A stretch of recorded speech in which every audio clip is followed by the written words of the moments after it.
It's hard to remember the first few weeks of the pandemic now. It seems like a lifetime ago, but it was a really busy time for us.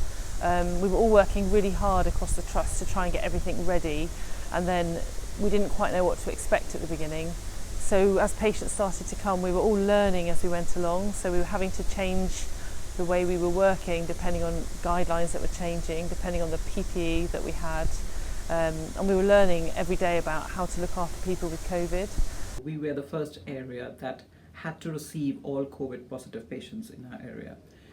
And to receive those patients meant that the whole of my nursing team as well as the other MDT were not used to looking after respiratory patients and stuff. So the difficulty in managing the patients and looking after them was the initial phase.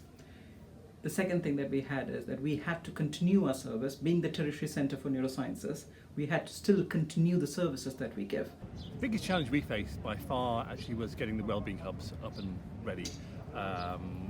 We literally begged, borrowed, bought furniture, rugs, lighting, and now we have probably some of the best wellbeing hubs in any hospital in London.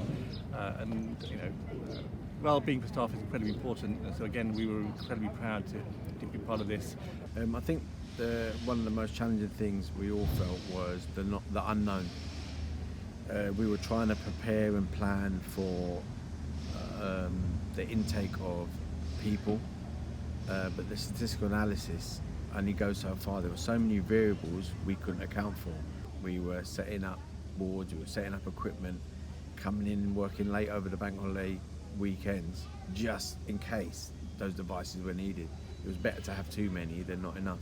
We were working really closely with the intensive care teams, with the haematologists, with the oncologists, with the palliative care team. It was a real sense of camaraderie, so we were all in this together, and I think that was a really positive thing that came out of it, and probably mentally helped all of us who were looking after patients with COVID survive it.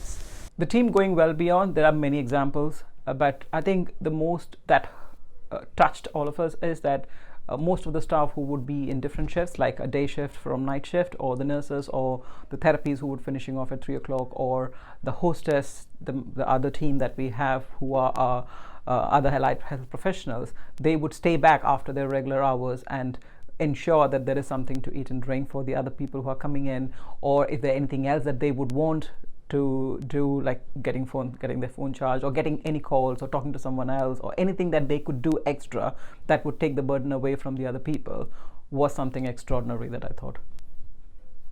The teamwork was incredible. There was no sort of overpowering hierarchical issues. There was people from all different disciplines, all different bands, all working together for the same goal. The offers of support and donations from community and individuals was incredible. We couldn't have done half the things we wanted to. In the end, we raised over £500,000, and we were able to use that money again as to support staff. We awarded COVID grants across the hospital. We've also supported families who've lost loved ones who work at the hospital.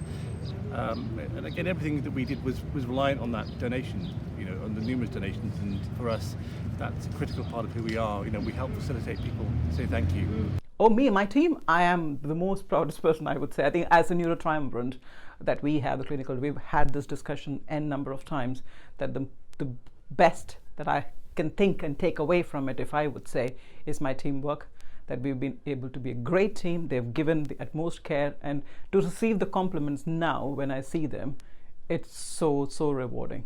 I think the thing I've been most proud of is being a small part of this incredible team that have looked after so many people with COVID. Of course, there have been some people that have had a really hard time, but the vast majority of patients have been able to go home, back to their families, back to their lives. And I think being part of an incredible team within the NHS has been a real privilege. I've learnt lots from working with everyone, and I hope we've all learnt to work together better as a result of this pandemic.